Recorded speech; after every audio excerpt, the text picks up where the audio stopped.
How's it going, everybody? Seven's Mouthpiece here, and today I'm bringing you a review on Doris Lessing's Briefing for a Descent into Hell. Doris Lessing's Briefing for a Descent into Hell is a bucking bronco of a book. She originally set out to make a screenplay highlighting the failings of the mental health system, as well as the general mistreatment of mentally ill persons.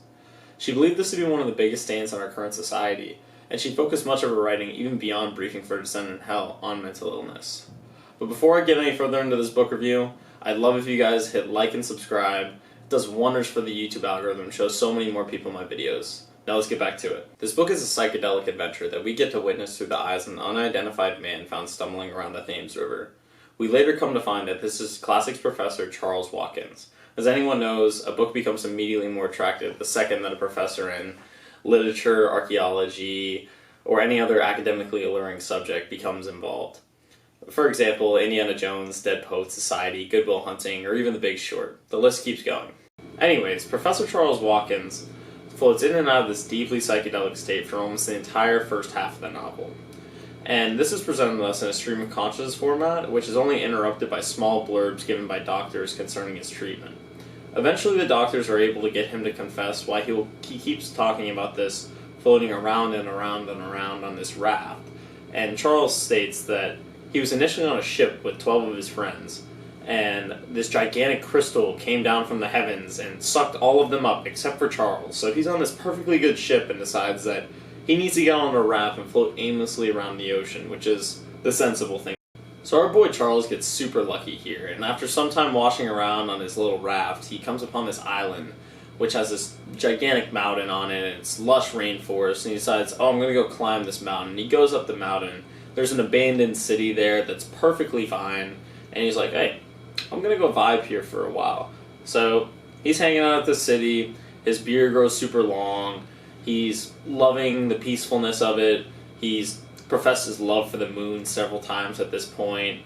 Everything is just so wonderful in this area, and eventually he sees that the crystal is descending into the square of the village, and that it's on a full moon, and he puts it together in his mind that it's coming here on the full moon. So the next time that it comes, he wants to see it. However, everything's going great in this tiny little village and going according to plan until the Fire Nation attacks.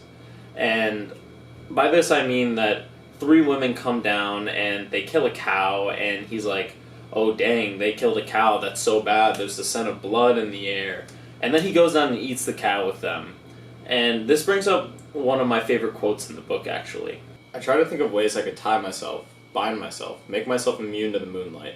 But man cannot tie himself, or not with bonds that cannot be undone. Can't, that is, unless he kills himself. There is no way of making himself immune from the different person that may come to life in him at any moment. And despite the jokes I made about how silly the scene might have seemed in the beginning, I felt like this was one of Lessing's most powerful metaphors throughout the book, and one of the ones that she executed the best. She talks about how people can't prevent themselves from becoming who they are in their darkest moments. Now this metaphor is continued throughout the rest of the book, but Lessing begins on a new tangent here, which she starts with these rat dogs invading the city that Charles is in, and their numbers are multiplying extremely quickly, and they live these hedonistic lifestyles where they're leaving trash in the streets all the time. And just when you thought you've had enough with these rat dogs, these monkeys start invading the city, and they're living in peace for like 10 minutes before they start warring the whole time, and the monkeys were subservient to the rat dogs before, which may have been a reason for the war occurring. But Charles is super angry about this because there's blood in the streets, everyone's dying, like they're leaving trash everywhere. And he's like, guys, the crystal's not going to come, the crystal's not going to come. And of course these rat dogs and monkeys don't care at all about the crystal coming. And this is definitely an allegory for our destruction of our own Earth. And even in the 70s, this is already a bit of a tired argument. And I don't necessarily agree that this depiction here was unwarranted. I actually liked it a lot because of how visceral it was and how easy it was to see that this was a clear destruction of their own planet on their own terms. After the rat dog and monkey wars concluded due to attrition rather than peacekeeping efforts, which is highly reminiscent of our actual wars in real life, Charles suddenly decides that he's going to clean up the entire city, and make sure the crystal returns. And so once he's gotten rid of all the blood, the waste, everything that was left over after the wars, the crystal does return and it absorbs Charles into it. When Charles is absorbed in the crystal, he gains this upper level understanding of the world and the universe. He is suddenly seeing things in beams of light rather than actually with his eyes, and the things that he can see are ideologies, people's lifespans, the movement of the planets. Everything is just different kinds of beams of light. At this point in the novel, the writing has become highly psychedelic and celestial. There's even a meeting between the gods, which are the planets, about briefing some of their soldiers for a descent into hell, and I'm not going to go too much further on this, so I don't want to ruin it for you guys. But this area of the book is one of my favorites because it was highly illustrative in its writing style, which made it seem more similar to an art piece even. However, this was a highly complicated part of the novel, and I had to read over it 2 to 3 times, and that definitely detracted from it. This area of the book is definitely the climax as well, as Charles is peaking on his insanity. The rest of the novel is a hard come down, where we're introduced to some more formal characters, in the sense that they actually exist. We begin to learn more about Charles' past, and how horrible a person he really was. This plays a lot into the quote that I mentioned earlier. Charles is the kind of person that can't help himself from his fatal flaws, and because of that has landed himself a lot of haphazard hate. In the end, he still has friends around him that understand who he is and why he is. I found this to be one of the biggest strengths of the novel, since it finally solidified a lot of the themes that Doris had been building for the entire novel. It also gave us this treasure hunt-like satisfaction where we find out these new facts about Charles that would link really well together with the beginning of the book, and we keep experiencing these all the way up until the end.